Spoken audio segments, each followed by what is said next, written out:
It's no secret, the world wants you weak. There's a coordinated effort by governments, media, healthcare, education, and more to destroy men of strength entirely. This agenda slowly seduces men into weakness and compliance. They become addicted to comfort, mentally weak, and ultimately reliant on the state. But embedded within the spirit of every man, there is a deep desire to be strong and independent, not just physically, but mentally and spiritually as well, to become the fathers, husbands, and community leaders that God designed us to be. My name is Jeremy Sladen, and I understand the struggle firsthand. As a former professional athlete, I found myself being led down a path of confusion and weakness after my sports career ended. Slowly, I became addicted to comfort. I was sluggish, out of shape, and disconnected from God. My spiritual life was in disarray, and my marriage was at risk.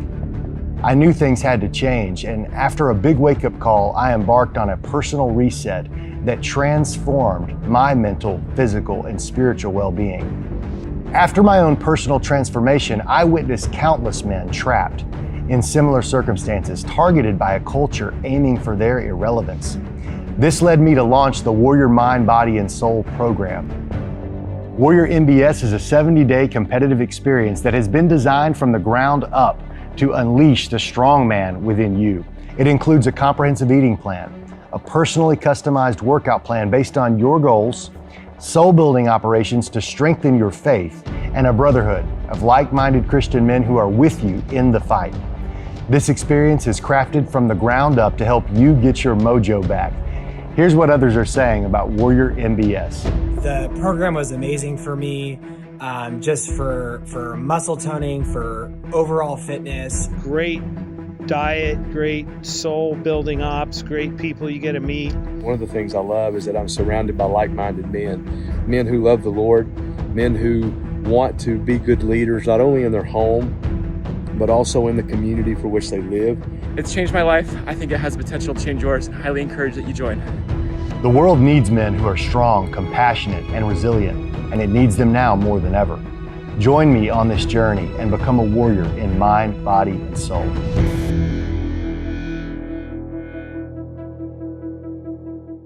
Ladies and gentlemen, thank you for joining me today on J Slay Made in the USA, where we explore truth, expose deception, and inspire courage.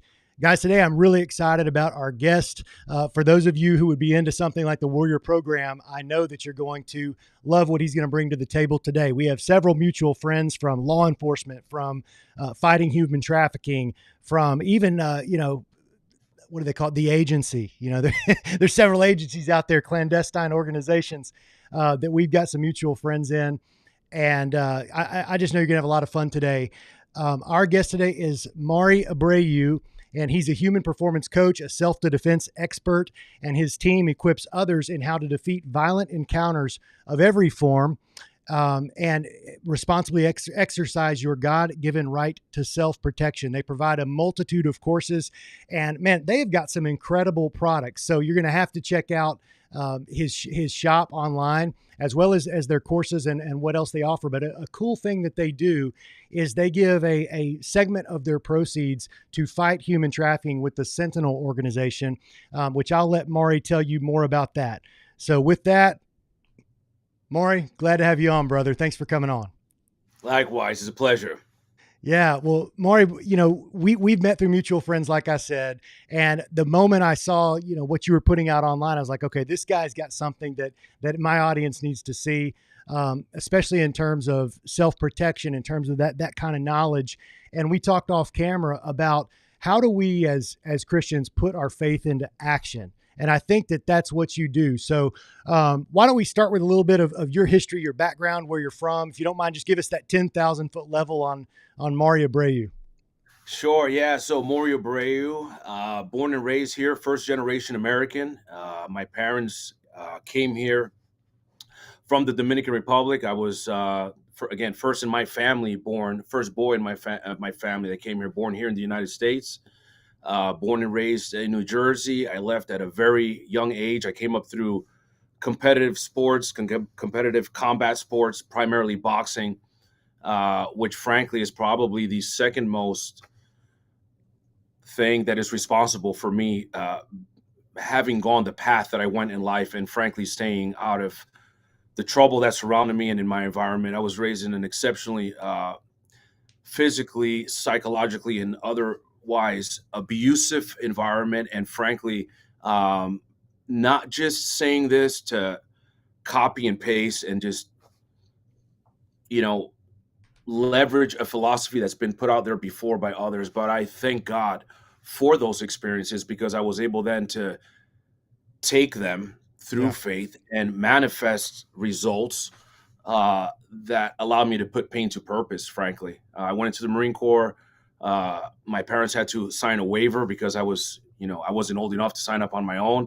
They gladly signed the contract. I went off and did that. And I worked in the prison system for some time. And then shortly after September 11, I was blessed to get an interview with an agency that I've been with for 2+ decades, conducting counterterrorism operations around the planet. And the idea is for us to be there, and the folks that work for me now as a supervisor go out and deploy and come home and never be seen and never be heard unless it's absolutely necessary. And the day that happens, the world will know about that because the action in that domain is of that level um, of kind of transparency or that much of attention. Mm-hmm. And I went on and started Omega Protective Concepts. Frankly, I was compelled by my peers. So I was involved with a few companies that were teaching law enforcement folks defensive tactics, counter edge weapons, counter ground. Jiu-jitsu was kind of up and coming, and we started seeing that making its way into more common commercialized kind of settings. So what happens was you had some folks that were not, you had criminals taking classes. Okay. And the law enforcement community kind of had their hands full responding to that and dealing with that. And obviously edge weapons and things like that. And so because of my subject matter expertise and my international experience through, legitimate training and operational journey doing these things, I became very involved. And from there, my business was born. And frankly, had it not been for some of the unethical practices that I encountered with a particular company I was supporting, I wrote their instructor development program. I wrote the program for them to be able to certify instructors, and it was absolutely wonderful. I had a great time. But again, some unethical practices there, I left, and the journey's been what it's been and landed me here with Omega Protective Concepts. We train corporations, families, law enforcement, specialized military units, law enforcement units, and Fortune 500 companies, you name it, and how to respond to managing violence as it relates to the physical realm, right? So whether that's firearms or rifles or hand-to-hand combat or any number of things, that's what we deal with. On a personal, before you go on, give me your coordinates for this location. I mean, do you have a big square footage? Where's it located? Yeah, we have I'm glad you asked that question. It's located where you are. Okay, cool. So what we have is a very unique business model. We travel to train. I was just in California last week. I'll be, Florida, Texas, California, you name it. We go to our clients and we bring our staff and we get the equipment there and we provide training at the location where the clients are versus having to fly everyone in to one location. We do that. We cover our own travel as well. So we have a very kind of precarious operation style where we come to the client. We identify what the needs are and we go to them. Okay. Well, that's cool. That's is that unique or is that done a lot? There are others that do versions of that. Yes. Okay. I wouldn't say that's entirely unique, but we've been doing it for a really long time. Gotcha. Now tell me real quick about the charitable giving that you do. I have noticed that there's a lot of people that are former military or involved at some level in the federal government who get done with that, or law enforcement even, and they choose this path to be something that they really are passionate about, that they care about. Just by coincidence, I just got off the phone with a mutual friend of ours, Matt Murphy, who's the head of the Sentinel Foundation. I believe that's what it's called. So why do so many of you guys choose that particular category to help? I think the experience of there's evil in books and there's evil in movies and there's evil that you hear about. When you experience it and see it, it's a completely different thing. And then even that, there's levels, right? There's levels to different devils. So the more that some of us have seen more than others, and there's others that have seen more than us, and that kind of filter, you see things through a filter, Hmm. or you see things through a lens that is just so clear and hyper focused on reality. And what happens is when it comes to things like sex trafficking of children, toddlers Hmm. being raped 10 to 15 times a day, put on camera, sometimes by fathers, right? Yeah. Recorded, uh, you know, made available on the black web, things like this. Um, when you're kind of forced uh, to look at that, or know experientially that that stuff exists, you can't unsee it, Yeah. right? You can't unsee it. So what happens is you then ask yourself that psychological barrier, which is a self-defense um, attribute that humans have, so that you can stay sane. Once that's been broken and you've been forced to look at that, you can either take no action, get into the fetal position, and just have nightmares for the rest of your life, or you can take action. And Yeah. so I think that's why you see a trend there with that. For us, we got into this realm of combating sex trafficking of children long before it was part of the American vernacular. We started Yeah. in 2000, I want to say in 2014 with a different organization.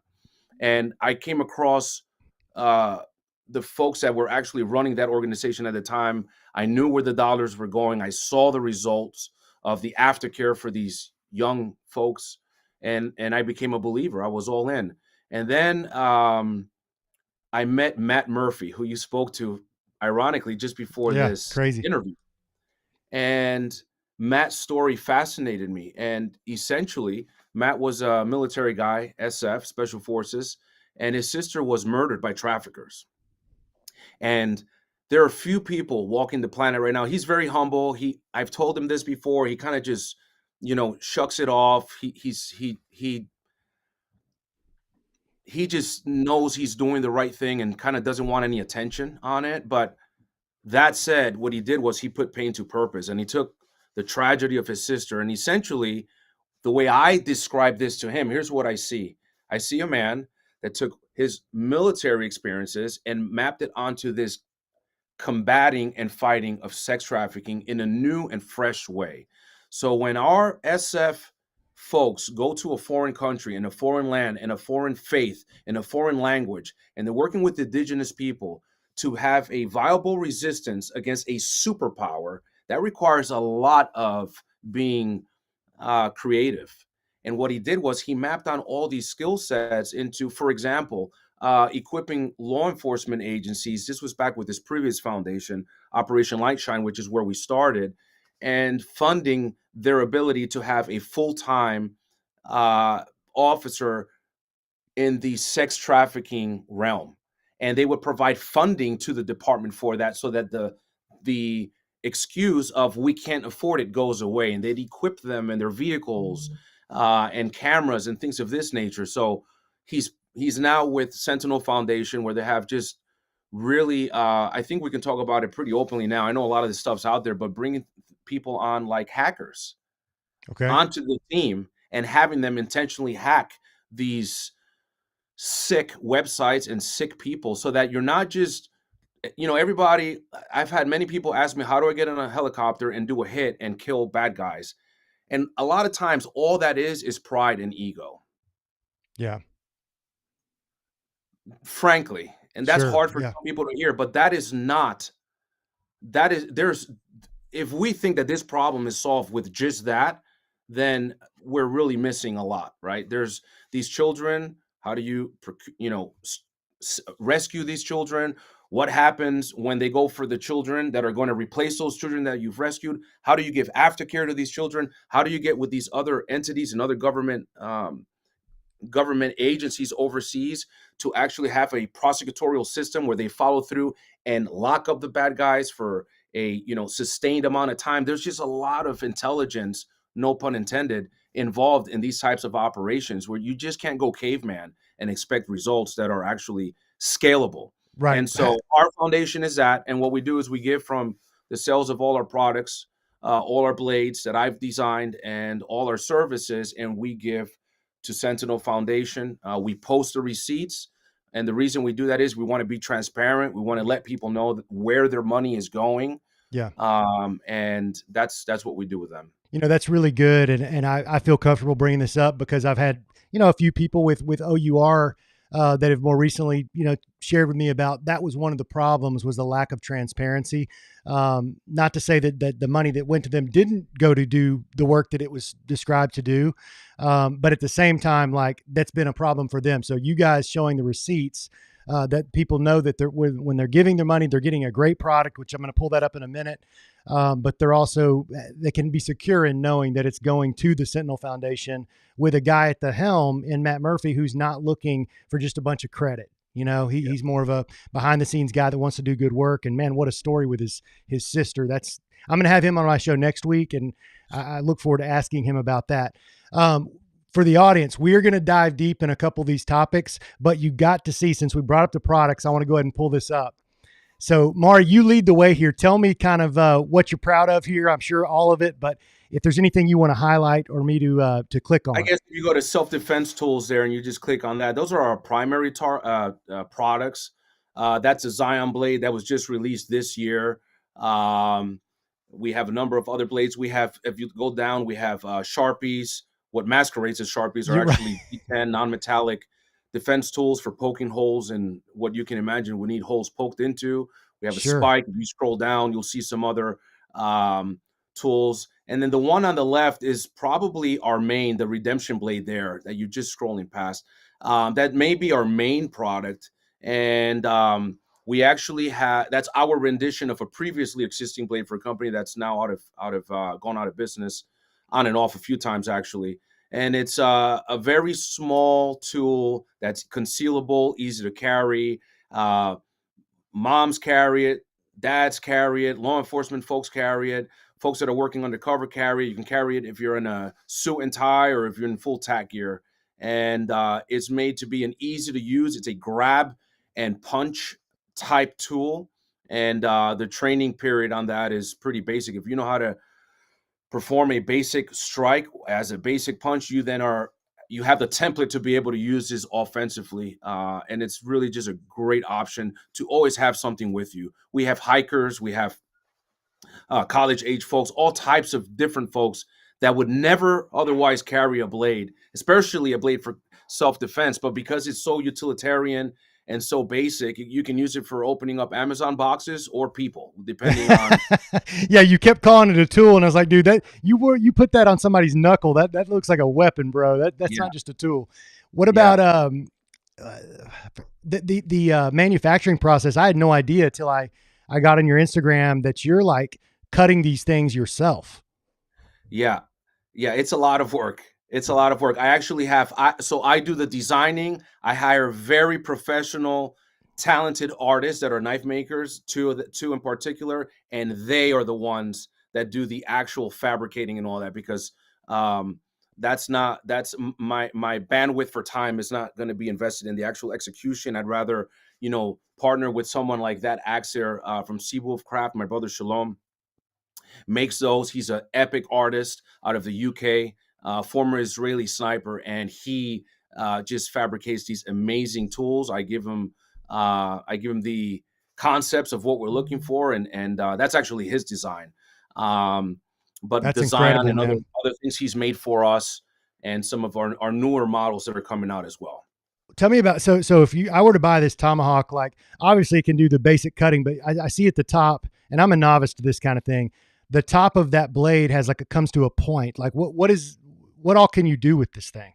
Yeah, frankly, so I'll say this: whenever we use force, we're always using force ethically, legally, and morally. So once that standard's been met, the method of execution is of no consequence. So, for example, in law enforcement officers are taught to use their firearm as a use of force option. It's one of several, right? In order to use that, a threshold must be met before you can use that legally, right? So as far as using a tomahawk, an edge weapon, or running someone over with a vehicle, all of those things must match what the court of law is going to support. It must be legal, it must be ethical, it must be reasonable, and things of that nature. That spike, that point there, is frankly designed to catch certain portions of the head or certain portions of the arm when someone's holding on to you, to puncture and rip on the pull. Sounds like a raptor claw. That's awesome. It's like my good friend and mentor Kelly McCann says, all it is a tool, like a shovel. A shovel does what? It digs tools, and that's what our tools do. They dig holes. Right. Where is up to you. Well, if somebody wants to dig a hole with this badass tomahawk, they go to omegaprotectiveconcepts.com. And I believe you put together a special promo for my viewers. I don't know if we have that fully set up yet. Is it live? It is live. We absolutely do. Yep. We Okay. So absolutely where do. would they need? So I'm right here. Let's tell them how they can do this. Yeah. So absolutely. You'd add it to the cart. And then so go ahead. We'll do it right now. You go to add it to the cart, and then you scroll down. Go to view cart on the top. Got it. And right there, you would put in your code. Did we go Jay Slay? I don't remember off the top of my head what I look at there, guys. Look at this. That is a nice discount. $120 off. So what normally is an $800 weapon of mass destruction, you get for $677. So man, that's a fantastic deal. It's actually on sale right now. Those typically go for $997, but so they're getting like 33% off. Yeah, that's huge. Yeah. Bidenomics. Yeah. yeah. Well, or the opposite, because it's the one product that's going down for Christmas this year. Well, good deal, man. Thank you for allowing me to be a part of that with the promo. All right, so let's get back to your training. All right, how do we put our faith into action when it comes to self-defense? And let's say that you've got a large organization calls your company and says, "Hey, we want to train all of our staff." And let's say it's a men's organization, so it's all men you're working with. What's the number one deficiency that you see when you're working with a bunch of guys like myself that really, I mean, I might go to a gun range once a year, and then that's kind of it, you know? I mean, what's the first thing you try to get people to understand when it comes to self-defense?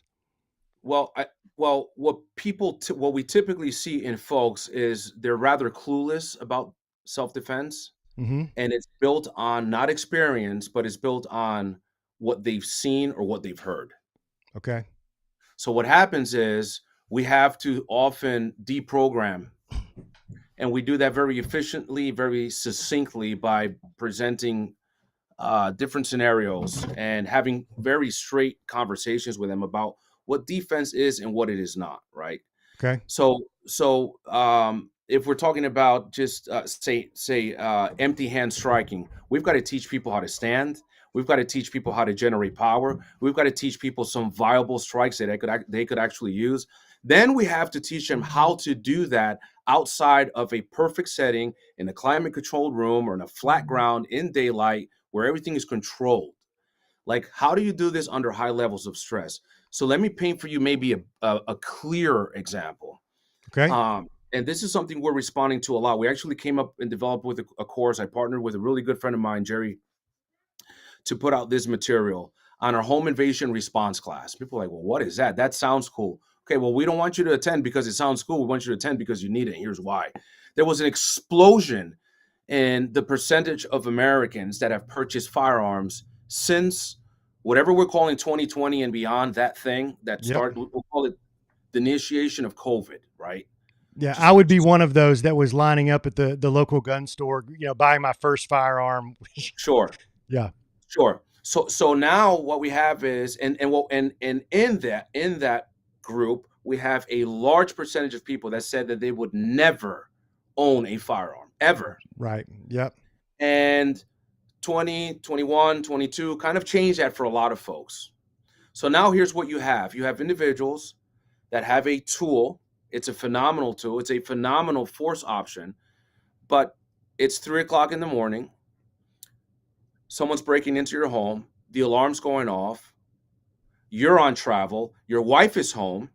with your the little ones Mm-hmm. that share your DNA, your children. Right. They're down the hall. This threat presents itself between your wife and your children. Where and when is that addressed? Because you or your spouse have that firearm for that very situation, and no one's ever taught them that because they passed a basic firearm skill class Mm-hmm. to check the box, the liability box, on paper with zero stress. Right. So what we do is we bring folks in, we have a real conversation with them, we explain to them the context, we get them to visualize the context, then we have role players and we actually have them train in the context, and we build tangible skill sets, most importantly, that they can recall under high levels of stress. Because Keep talking, otherwise, Maury. I'm what we're showing doing- some of the training as you're talking. Yes, I see this. Excellent. So otherwise, what happens is we show very esoteric, complicated techniques to folks that A, they won't remember when they need it most, and C, they're just not going to be able to apply when they need it most. So now all you've done is taken a very stressful situation and made it more difficult for them to respond to the realities of violence because that piece was never addressed. Yeah, no, it's a huge difference in being woken up in the middle of the night with the threat of your wife or your kids' lives being in danger. Now you got to respond.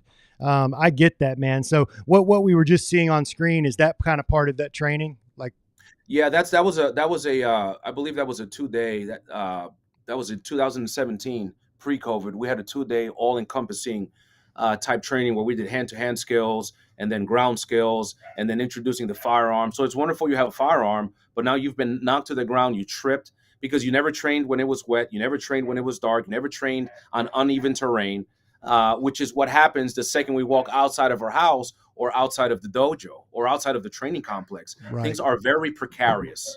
And so, in that training, we train folks to access their firearm, when to access their firearm, when not to access their firearm, given distance, range, the threats, what's legal, is it ethical, is it moral, where's my round going? I'm down on the ground, I'm in a parking lot, is my round going right through this individual and into where my children are, which were the original targets, except he didn't hit him, I did. So all these things are answered, and we break it down in a way where we take a very complex, because it is complex, it's rapidly evolving, dynamic, violent encounter, and we give it to them in a very kind of first grade arithmetic fashion so that they can actually start capturing data points that are tangible, that make sense, that they can own and understand, versus overwhelming them with information and terms and really cool skill sets that they will never, ever, the instructor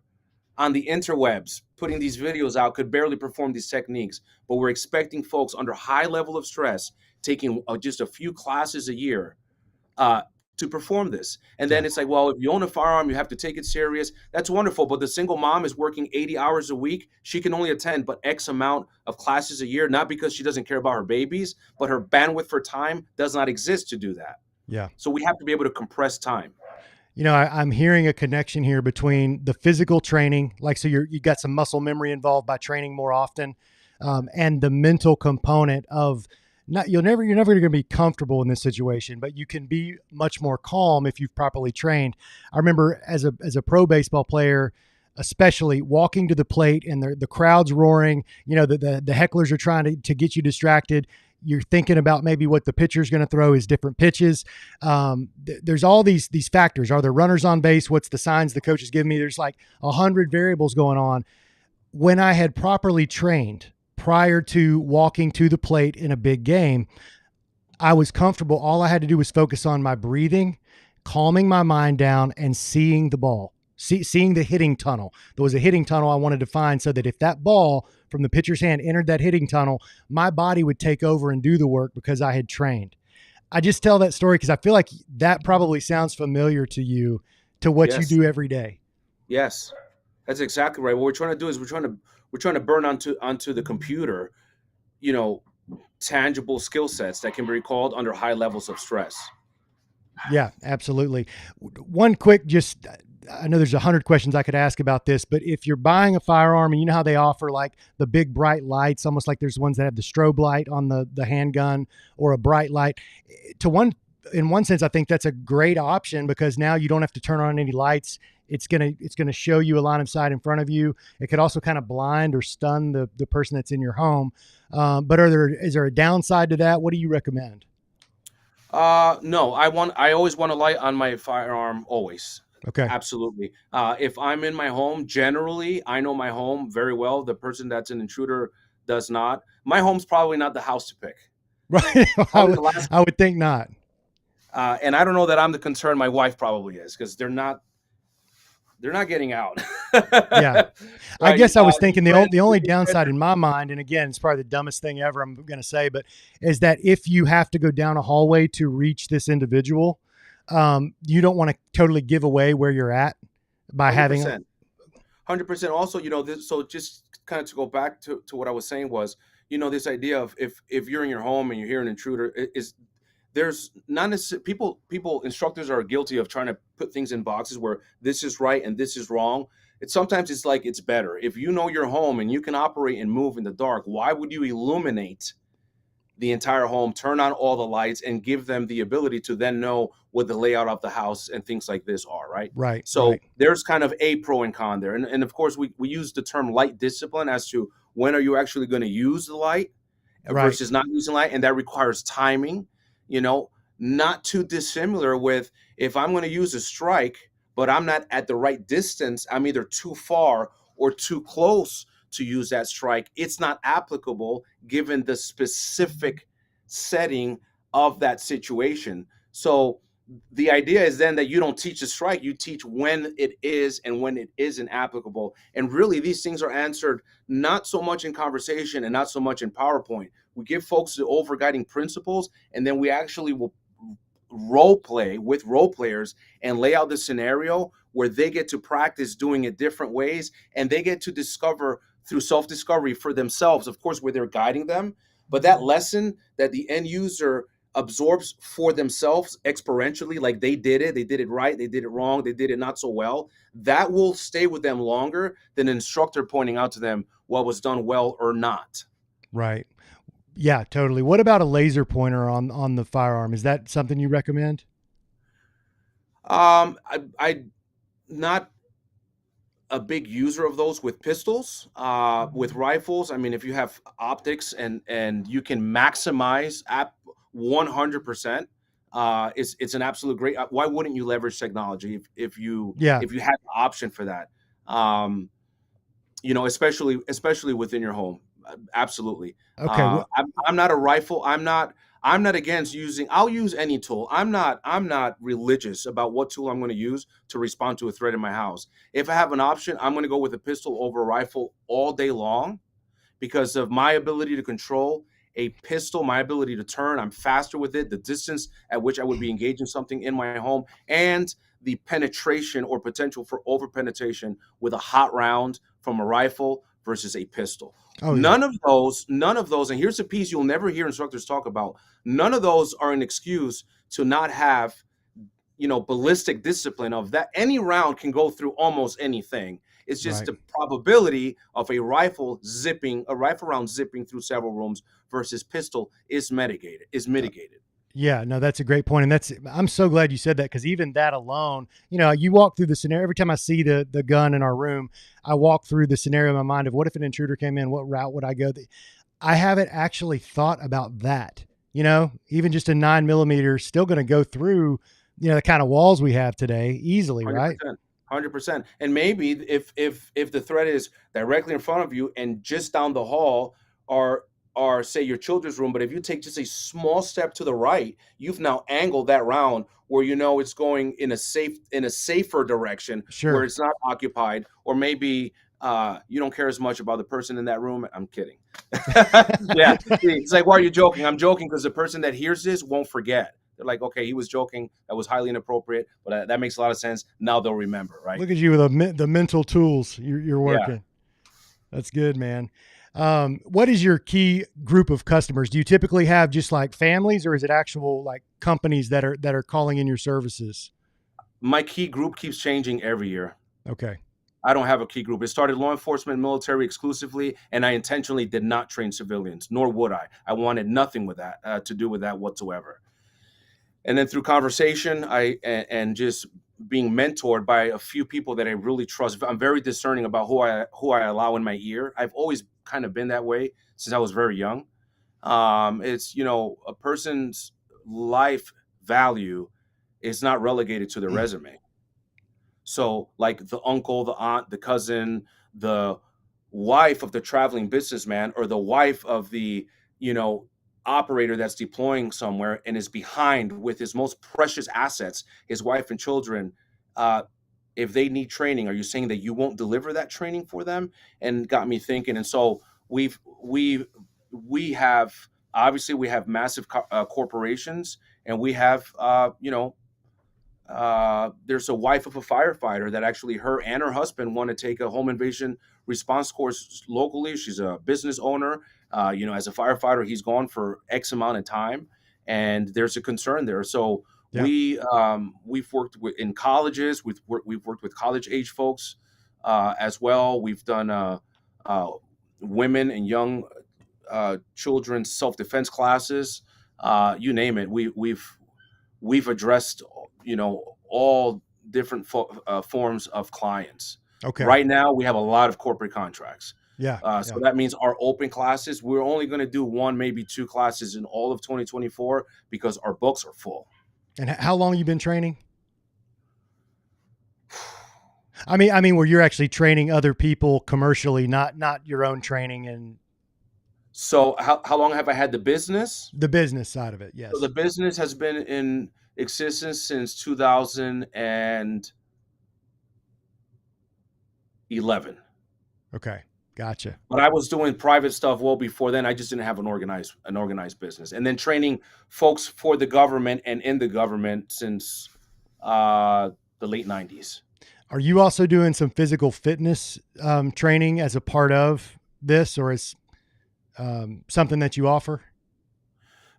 No, we don't. I am a certified fitness coach, and I do train. I actually work at a local F45, but I do that because I like getting up at 0 dark 30 and seeing people that are not law enforcement and are not military show up for some self-torture for 45 minutes and just invest in themselves. And it gives me an opportunity to just, bring my experiences and my energy to that crowd and to that kind of base of individuals. So I do that. It's a high passion for me. I love physical fitness. It's an exceptional outlet. It's a great de-stressor. Oh yeah. It keeps me mobile. I want to chase my grandchildren. I don't want to be, the grandfather that is relegated to just watching. I want to chase and I want to run with them. And I know that I have to invest in fitness in order to do that. So, well, I'm going to show real quick. This is part of the reason I asked Maury is you've got a very unique training methodology. I figured anybody that has a tool like this that they're training physical fitness with, they're probably like, I thought this would be like a product on your website or something. Yeah, that's actually a steel mace. What I do is I've been asked for a really long time to share kind of my fitness protocols and what I do, and I explain this under the context of fighting fitness, which maybe, if I had to oversimplify the definition, would be functional fitness with applications directly aligned with the attributes of fighting. So how am I stronger at striking? How am I stronger at grabbing someone? How am I stronger at building my grip for climbing, for thrusting, for explosively getting up and down from the ground, things like this. So yeah, I do have some pretty unique tools that I use, but my fitness approach is always fighting fitness. Is this directly correlated to me improving and fighting for my life? Is a bench press going to do that? Any muscle that you have is going to help you.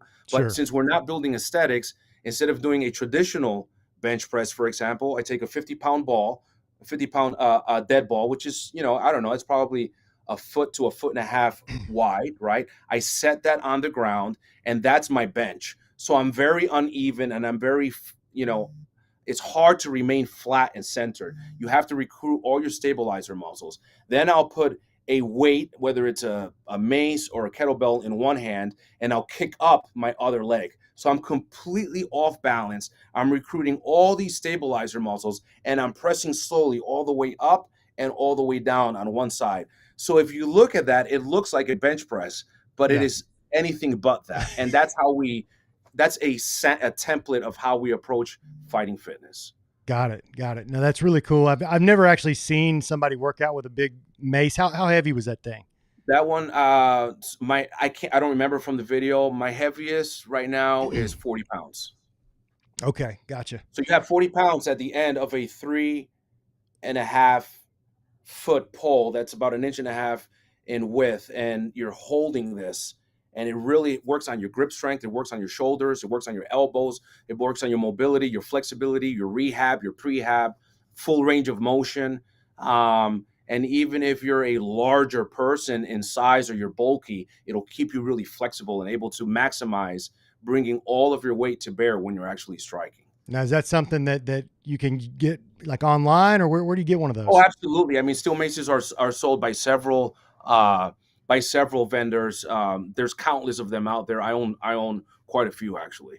Okay. All right, cool. It's something worth looking into. Definitely. I love the idea of balancing and using all your stabilizer muscles, which I'm sure that's a big part of that. Yeah. This is the part of the interview that I think is going to be, for me, the most interesting, maybe for the audience as well. I want to talk about discernment. And that was a surprise to me. You may have noticed I used as a preview, you in your car talking about discerning the voices that we're listening to in our lives. I think that's also a big part of being well trained, is to know how to distinguish. This is a voice that is trustworthy. This is one that may be trustworthy for other people, but not for me, versus this is someone that should never be listened to. And I'm going to go ahead and just play that real quick, and then let's kind of respond to it and dig into that. It's no secret. Hey, let's make sure that we're using discernment when it comes to who we allow to affect us and diagnose us, what we have going on, what issues and challenges we're looking to overcome, and what problems we're looking to dominate, right? So remember, oftentimes people will give you well-intended advice that is directly counter to your vision and your path and your calling. It is beyond their comprehension. It is beyond their understanding. They are incapable of processing that information, regardless of their resume, regardless of their age, regardless of their intellect. They lack, at least in that situation, the spiritual eyes to see and the spiritual ears to hear. So they are not an asset. They are actually a liability. All right, I want to stop it right there, Maury. You don't know this, but I've been in touch with a lot of people over the last year that have been recommended to me highly as somebody who's in the know about this topic or that topic. Sometimes in terms of my show, having an interesting topic, but sometimes it's dangerous information. Some of those people have proven to be very trustworthy and people I would go back to. Others, man, they check every box. They've got good credentials. They've got people that I know personally recommending them to me. But to engage in those conversations, or especially take action publicly, if you're being deceived, man, you can put yourself in some hot water. You really can. So I want to, you don't have to answer that question for me personally, because you may not know enough about it or whatever, but how do you go about having your own spiritual eyes in order enough to discern this is a voice worth listening to or not? That is an excellent question. And I'm going to answer this in depth. What we look for is we often look for confirmation in what we're already thinking when we ask for advice. Right. This idea of being confronted and being given something that wrestles with our preconceived notion is often uncomfortable. So we tend to write that thing off, and then nothing changes. Everything stays the same. We both know Matt Kubler, right? Matt is a rare unicorn human that every man should have a Matt Kubler in their life, because he is always going to tell you exactly what he thinks. And he won't tell you something to make you feel good. Yeah. But he's not trying to crush you just for the sake of crushing you, because he's feeding his ego and his pride. So to kind of go one layer deep, how a metric that we can use to discern is a person viable, credible, to speak to us in a way that influence us, is to look at their stack. Their stack is their results. Do they sell what masquerades as honor and integrity because of the type of person they are at work or on operations, but they cheat on their spouse? That person knows very little about honor and integrity. They're just really good at doing dangerous and violent shit for good. So that's where you have to be able to look past the allure of the resume, the allure of the person is super fit, the person is super wealthy, the person is super whatever, but their household is in complete disorder. So is what you're asking for information on this person, what you're letting this person influence you in, are they worthy?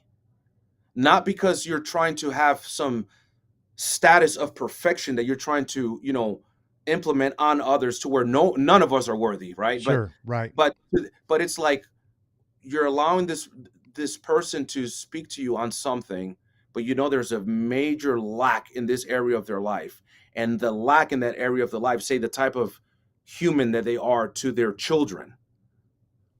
And the question that you're asking, or the thing you're seeking guidance in, is directly aligned to relationship, character, being a leader, being a model, but they're lacking severely there. You have to have some discernment. You got to look past how much you feel about this person and how much you like this person, and say, hey, they're great. I'm not going to write them off. We can have relationship, but I have to be very discerning about how much am I going to listen to this person.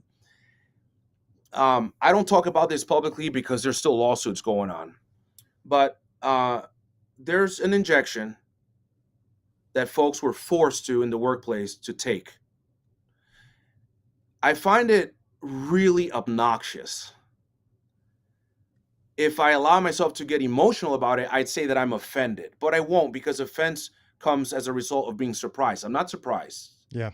I find it entirely obnoxious that someone in my category that has served since I was a child, I'm in my late 40s now, for decades, have been have been inoculated against everything you can imagine and things you can't even imagine. And I tell the government, let's go, let's line up, stick that thing in, no problem, no questions asked. And for the first time in my life, I said, not this time. For the first time in my life. And you're going to label me and those like me as your anti-injection. What a fucking foolish statement. How much ego and pride and willful self-deception does one have to make such an ignorant statement like this? Yeah. Well, they would call you a dangerous person even. I am dangerous. But not you like that label. I'm dangerous because I know who I am and I know whose I am. I'm not dangerous because of the countless weapons I own. I'm not dangerous because of my training. I'm dangerous because of my knowledge, my wisdom given to me by him and who I serve. That's what makes me dangerous. That's what makes me a force. I'm nothing. By nature, I have a wicked heart. I'm imperfect. I have a bad temper. I have a potty mouth, which is the only reason I don't have a ministry. I'd be cursing everybody out. So the discernment comes from looking at the person's stack, their entire stack. And maybe you allow a little bit of influence or you allow a lot of influence. There are very few, back to Matt, there are very few Matt Kublers walking the planet. I know who he is at home. He'll tell you he's not a perfect husband, a perfect dad, a perfect anything. But he works. I've seen this man work on himself so hard to get better, to have knowledge. If he doesn't know something, he'll tell you he doesn't know. And he's just honest. So I look at someone and others like him that I've been blessed to have in my life, And those are folks that I don't just let speak to me. I'll pick up the phone and I'll ask, hey, what are your thoughts here? I want to bounce this off of you. And I've that's done my the same. metric. I've done the same thing with Matt, only knowing him. You know, I know him about as well as I know you. I've had 2 or 3 conversations on the phone, and then we've done an interview. But he's somebody that I have called about a local situation, even though he's out of state, because I've trusted the fact that he was willing to tell the truth to his own detriment with nothing to gain. That's actually, and I'm going to tell the story in a minute, but that's how I got to know him. I saw him publicly call someone out on something, and it's like, this guy has nothing to gain from that. So anyway, go ahead. Sorry to interrupt. Yeah. Yeah, that's my metric, you know, and there are others like him, you know. And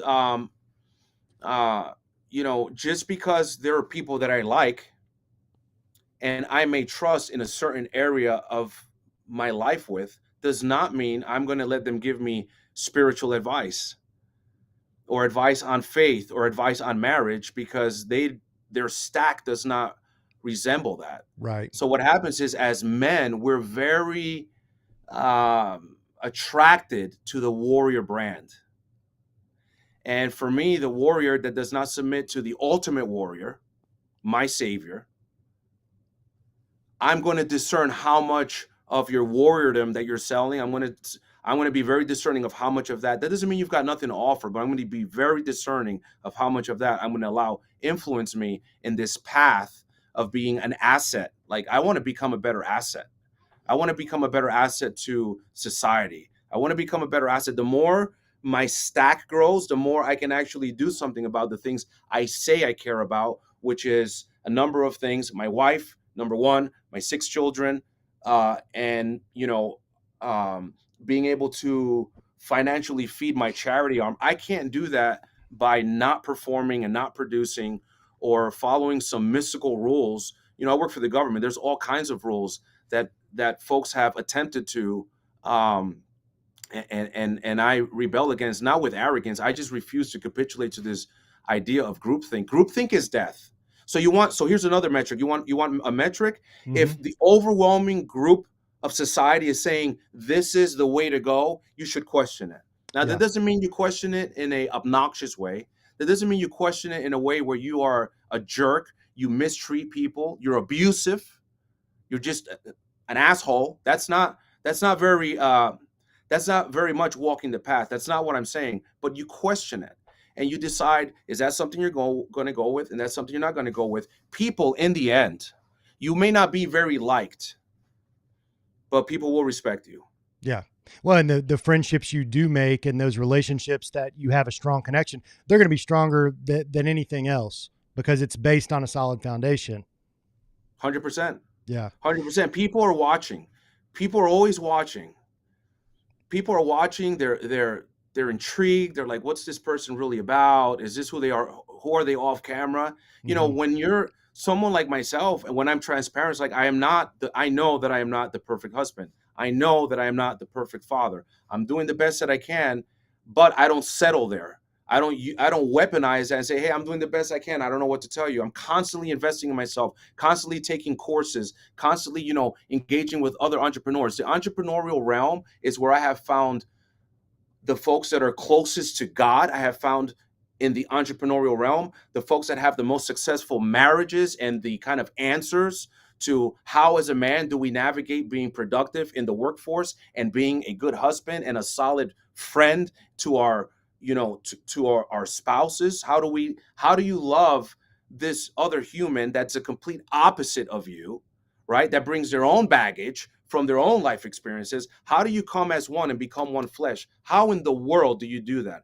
I'm trying to figure this thing out. Are there others that have experience, again, that are based and centered on the word, on the truth,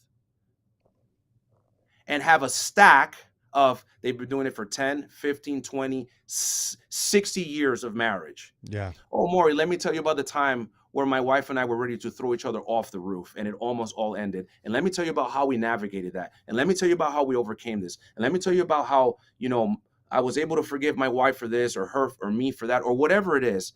Those are the folks you need in your circle. Go find them. Find them. Make those folks your tribe and listen and discern. Lastly, I'll say this is an excellent question. Lastly, I'll say on this: no one man should be your end all for all things. There shouldn't be one. There should not be one. There's not one person on my list that I'm going to listen to financially, faith wise, relationally, business wise, entrepreneurial wise. No one person has Right. that stack. They do not Right. exist. Yep. So what happens is we get into man worship. It's actually a form of idolatry. This is heavy. It goes over people's heads. They either get really offended. It sounds like a religious statement. It is not. And you just do everything that person does and realize that they have strengths. We all have strengths and we have developmental needs. I know I need to be better as a husband. I know I need to be better as a father. I'm probably doing pretty good on the business side, but I also know that I can do more. And I know that if I rely on my creator to guide me and I actually listen to him and I engage with him, the probability and possibility of that happening increases. As an adult, you talked about spiritual insight. Obviously, your relationship with the Lord is paramount, into guiding you into truth, into giving you discernment, and just that personal relationship on its own. How does that happen for you, Maury? Because, me being a pro ball player where I was traveling all the time and I was a Christian guy, I wanted to do right, but I just got swept up into it. I didn't want to be lonely. I allowed myself to do things and go places I never should have gone. You could do anything you want to do, right? But you're dedicated to your relationship to the Lord. What does that look like in your life? And how did you not get shaken off course the way that so many guys with your life experiences, the traumas that you've seen, how did you stay the course? That's excellent. So I can't take credit for that. I've always had, I was raised in a very, very religious home with a lot of religion and a lot.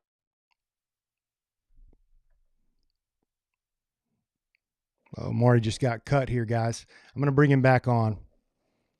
Not sure what happened on his end. Looks like the live stream's still working just fine. Hang tight, guys.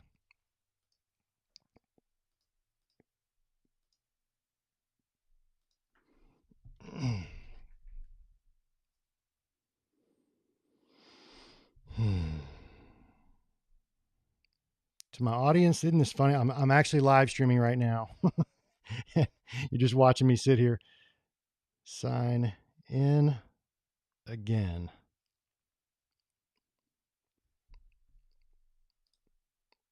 He should come on any moment. I've gotten to know Maury now for, I guess, over the last month after meeting Stephen Prouse. Many of you guys have seen my interview with Stephen. It was fantastic. We talked a lot about geopolitical things, faith, those things. But there's a group of men in this country, many of them with military backgrounds or with fighting human trafficking, those kind of things, and they're kind of connecting. They're coming together, both online and in real world. Just like with Maury, with Stephen, with Matt Kubler, with Matt Murphy, the head of the Sentinel Foundation. Just here in the last few months, I've got to know those guys. A guy with OUR that I've interviewed before, Nate Lewis, incredible dude. He's leaving OUR. I think he's already left, and he's starting his own startup human trafficking organization. It's just funny how maybe it's just me, but I'm getting connected with all those guys. They seem to be getting connected to each other. And when we're really asking each other some things behind the scenes about what we believe about what's going on in the world, 9 times out of 10, we're landing in the same place. But it's somewhat unsafe information to talk about publicly, at least not in the middle of a show like this. So I don't know what happened with Maury. We might have lost him. Maybe he was on a phone or his laptop battery died or whatever. I'll tell you what I'm going to do. We talked about Matt, and I'm sure Maury will get in touch with me here in a second. He's saying he's coming back right now. Not seeing him though. As Maury was talking, he gave me the idea. I did an interview with Matt Kubler. It was on 9/11 actually. And he was talking not about 9/11 necessarily, but more about military corruption within the SEALs teams, things like that, and both lending validity to some of the stories and also detracting from some others. Fascinating interview. I don't think it got the views that it deserved. So when we end today, whether Maury comes back on or doesn't, I'm going to actually close by rerunning that interview. Here's the story I was going to tell on Matt. I met him because there was a period of time where I got to know a man named Nick No, who was involved in military intelligence over in Germany. I think Ramstadt, Germany, something like that, Ramstein. And he was involved in, he was the very person that was supposed to send, was the intel person to give word to our military powers that be to send in help to Benghazi. And he was told time and time again to stand down. And he got in touch with one of the Benghazi 4, Tyrone Woods' father. I can't remember his first name, Woods Sr., whatever. And man, it was fascinating, the stories that they had about that time period, about the potential conspiracies around Osama bin Laden not really being killed in the time period or in the place that we were told. And I began to question that out loud on my Instagram. Well, lo and behold, Rob O'Neill, the Navy SEAL team guy, what do they call these guys? The operator, the Navy SEAL operator. I guess he had been watching what I've been putting out there. This is back in the spring of this year. And he like publicly said like, hey, you're right about a lot of things, Jeremy, but on this one, like, I know I killed him. Well, I never heard of Matt Kubler in my life. And he texts me, his computer's firing back up. Kubler didn't text me. He responded directly to O'Neill. And he said, yeah, you shot Osama bin Laden about as much as I killed JFK. And I was like, what? And then they kind of got bickering back and forth. But Matt was able to back up what he was saying in some ways that were fleshed out enough that I began to trust, like, this guy may know what he's talking about. So I reached out to him privately. We got to know each other. He had some amazing insights about the military, the SEALs teams. One of his best friends was killed. It was called a suicide, but he believes that it was an inside job. And he has good reason to do so after the photos that he shared with me of the death scene. It was incredible.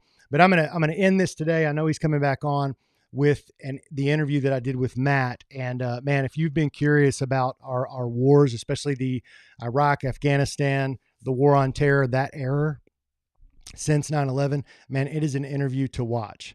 So this will be a good time, guys.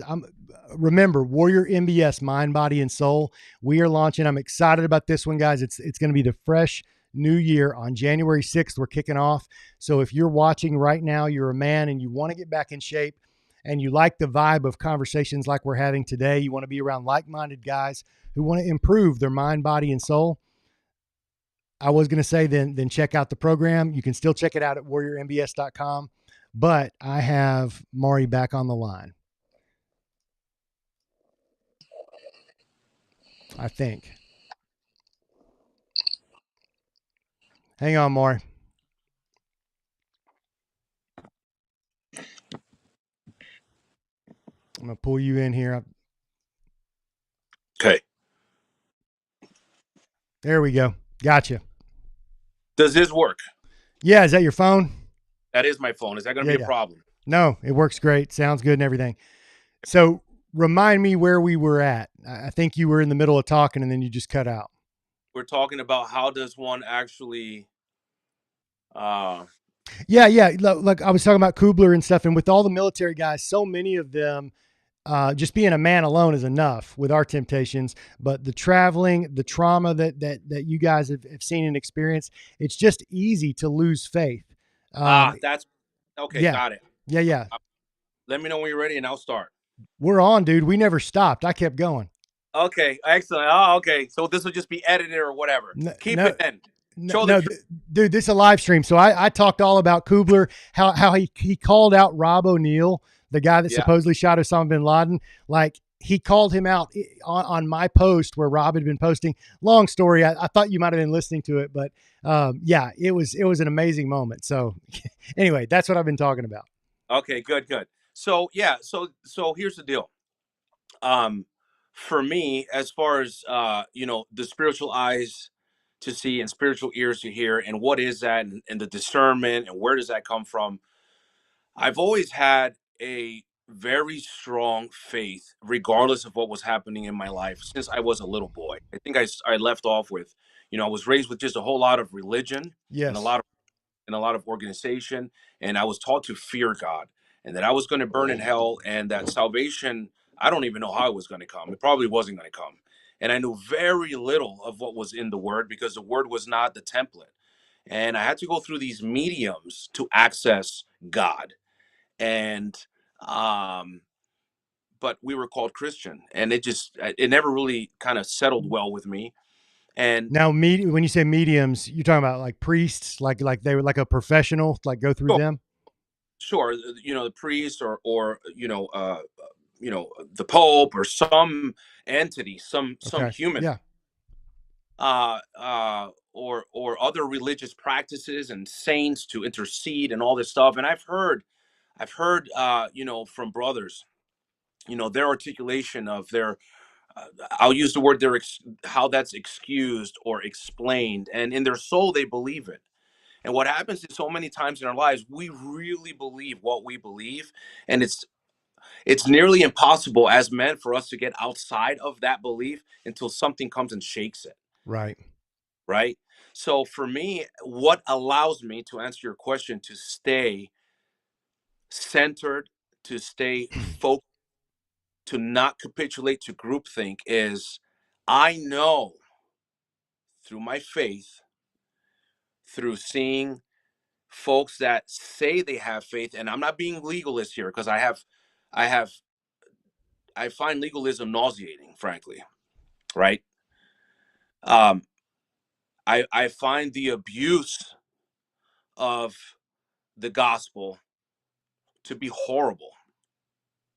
I see this so much, holding that book in their hand, walking on stage. Their behavior is full of pride, it's full of judgment, it's full of anger, under what masquerades of God says or God told me. And it's just delivered in a way that's not, there's zero Christ-like whatsoever. Now, are there exceptions to that? I think if you're leaving a men's group and you got something like our boy Steven, who's just a powerhouse, and it's a bunch of alphas, and they're looking to get shaken and moved, Yeah. different set, asking for it.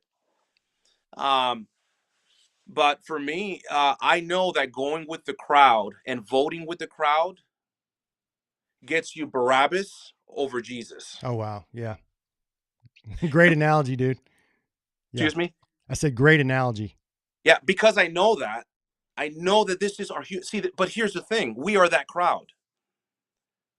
We are not that crowd. That that DNA is in us. Oh yeah. Let's not fool ourselves. Let's not fool ourselves. So what happens is we get on this side, and we start becoming self-righteous if we're not careful on this side, and we separate ourselves further and further and further from the folks that have the blue hair and are weird. We're weird too. Everybody's weird. They vote a certain way, and they worship crystals and the universe, but not the creator of the universe. And we speak about them with this high level of judgment and judgment and judgment, and we elevate self, and Mm-hmm. there's no Christ in us whatsoever. And then we wander. So we'll be bold there, but we Yeah. won't be bold at our workplace when they force us into having an injection, because we worship the paycheck, we worship the title, we worship the job, under what, again, this masquerading concept, this lie that we lie to ourselves over and over and over again. I have to pay the bills, I have to pay the mortgage, or I'm going to lose my house and my family will be homeless. What a broken, singular way of thinking. Yeah. You don't think you have tools, assets, and skills to get another job? Oh, no, Mm-hmm. no, but I can't drive this car, or I can't live in this house, or I can't live in this neighborhood, or my kids can't go to the school. Yeah, but you get to stand on your word, man. Yeah. What's that word? So what's the value of that? Like, what's the premium? What's the ROI on when you make a stand for yourself, and you don't capitulate to groupthink, and you're able to do that and still be loving to people that don't get it, that just don't get it, Yep. and you could still be in conversation with these people and attempt to, now some folks you have to completely write off because it's just unhealthy. Attempt to get them to understand and get them to see and get them to hear. I have many people in my circle that don't have the faith that I have, and they ask a lot of questions. I have to be accountable and responsible. I won't say careful as to how I communicate that message, because they're looking for something. They're like, I don't understand this guy. He's very intense. He's a little bit of a maniac. He's always talking about God. He's not hyper judgmental. He loves people. I've seen how he treats people that other people mistreat, but yet he has his standards. He won't shift on the standards. He's got a pretty cool thing going on with his business, an amazing family. He's very blessed, yet he's very broken. He's got a lot of shit he's still trying to fix from the past or even the present, but he's always in a good mood, but he's very intelligent to say, where does this come from? Like, what's the deal? It's not me, man. It's Yeah. him. Hmm. It's my submission to him. And what you hear when you hear submission, your pride won't let you get past that because you think you're submitting to an authority figure that is religion versus the figure that will save your soul, that gave his life through a scandalous grace, paid on that hill in Calvary on that cross, which you and I nailed him to, Yeah. so that we could have eternal salvation. But no, but I have, the job says this. I don't, what was I going to do? Now I'm not judging. I don't say that. I have some of my closest friends in the planet capitulated or got it, whatever term you want to use. Some have broken my heart. Some have after effects of having gone down that road. I don't say this. I'm not pointing any fingers. This is not this. This is this. This is a reminder to me that as strong as you are in delivering a message, you better deliver that message to yourself. Because in the Yeah. times that I've been a total hypocrite and a fraud and judged and not judged myself, not held myself accountable as a husband, as a father, it gets very painful real quick, man. Yeah. And then it reminds me, hey, man, you're off the path. Get back on the path. But Yeah. I can't hear him if I know everything. I can't hear him if I believe he doesn't even exist. I can't hear him if I think he's been weaponized, which he has, but men have tried to weaponize him. He has Sure. not. Yeah. He sacrificed his son for us. And everything I do is through that prism. And everybody that knows me knows the most important thing in my life is my faith. Number one. What is your Yeah. Yeah, I was going to say with everything you just said, and with your faith, and you're a guy that gets around, and so not only are you looking at things from a scriptural perspective, but also looking at the world at even a geopolitical level, based on your past, and you're probably still looking at those things. Where do you think this is headed? Because the shot was, I think to me was kind of a testing thing. I mean, it's not like you're going to hell if you took the shot. That's not our faith. That's not our belief. It may have been a bonehead move. What's that? Here's where I'm headed. Yeah. Here's where I'm headed. I don't think Jesus is coming tomorrow at 3:47 p.m. Okay, I'll mark that down. Yeah. I don't know that that's happening. I think there has been countless times in society where people have thought the end of the world is coming. Yes. No doubt. In countless countries, countless times, believers have thought this is the end. There cannot be more evil. The answer is there could always be a little bit more evil. So I don't know about this timeline thing. Where do I think it's going? Here's what I believe.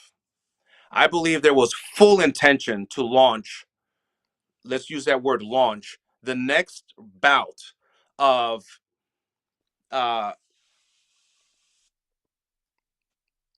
what word do I want to use?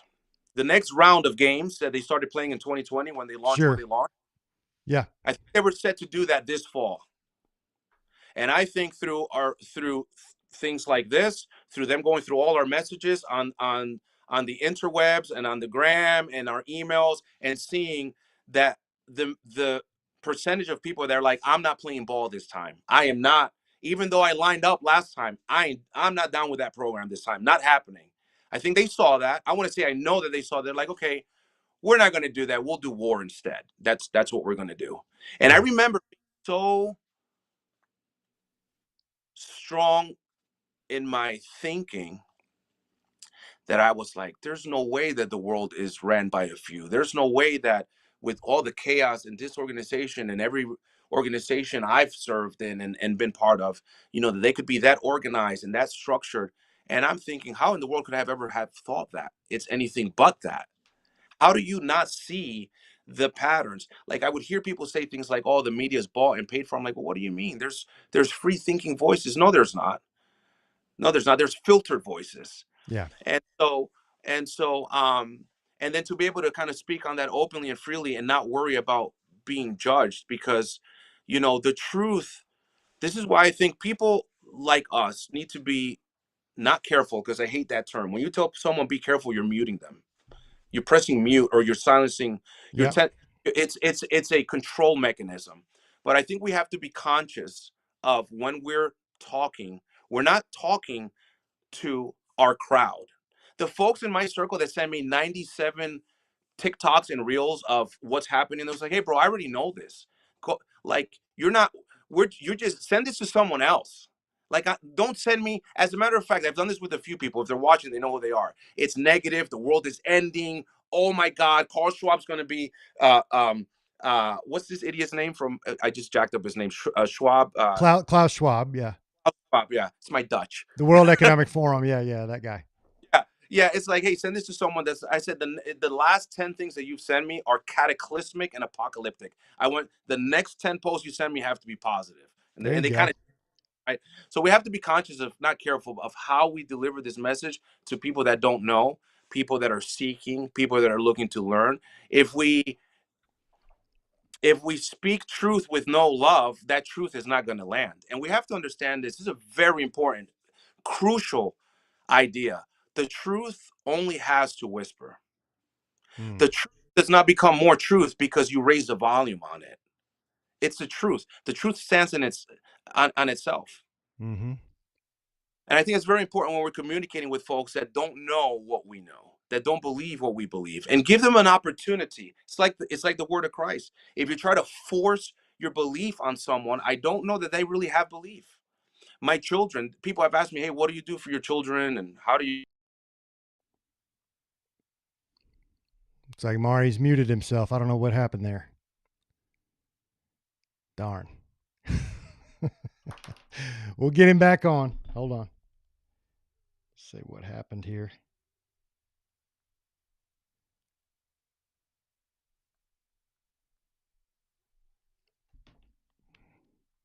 All right. January 6th, 2024. He's back. He's back. Yeah, keep going, man. Yeah. Where did we leave off? You were saying people ask you about your kids, about your children. Yeah. Express faith with my children. I've always told my children, here's what I believe in. These are my beliefs. You can't have my belief. Well, what does that mean? Okay, here's what I believe. I don't want to copy and paste faith. That is not faith. That's what masquerades as faith. That looks really good on Instagram for the people to see. Wow, what a wonderful family. What I want you to know is, here's what I believe, here's why I believe it, and you need to own your faith. And come talk to me when life kicks you and you're down and everything is falling apart and everything is being tested and you start to question, maybe even if he exists. Then we could have a real conversation about faith. Until then, you just have ideas and notions. That's all this is. I don't know how biblically sound that is. I don't know the theology behind it. I don't know, but my kids believe what they believe because it's what they, first of all, they see as the leader of the household. They see the behavior of the spiritual leader of the home, which is crucial. Why we as men have to work on our marriages and our relationship with our children and the father that we are, and being the spiritual leader, not just a financial provider. Yeah. I've been the financial guy. I'm going to go out and make a ton of money. And as a result of increasing that, reducing my presence in the household and reducing my influence in the household. That's never panned out well because there's different forms of wealth, and financial wealth is but one. Spiritual and relational wealth is a whole. Those are all other forms of wealth as well. So That's good. Yeah, this idea of being present and being a leader and being your word and understanding truth and how we deliver that truth to others and doing it with love is super important, because if not, we're just yelling and screaming, which everyone's yelling and screaming these days. Yeah, How yeah. And typically the voices shouting the loudest, they have to because they don't have truth on their side. I loved your phrase earlier about the truth only needs a whisper. It really doesn't even need to be said because it's apparent, like in our soul, like we know it when we see it without any words, versus those who promote lies typically are screaming those lies with every available channel because it's more of like a mind control type operation. The other thing you mentioned that I loved was you said once someone's come to a place where they're willing to grapple and wrestle with God and maybe even say, I don't even know if I believe anymore. It's not my parents' faith anymore. I've got to wrestle with this.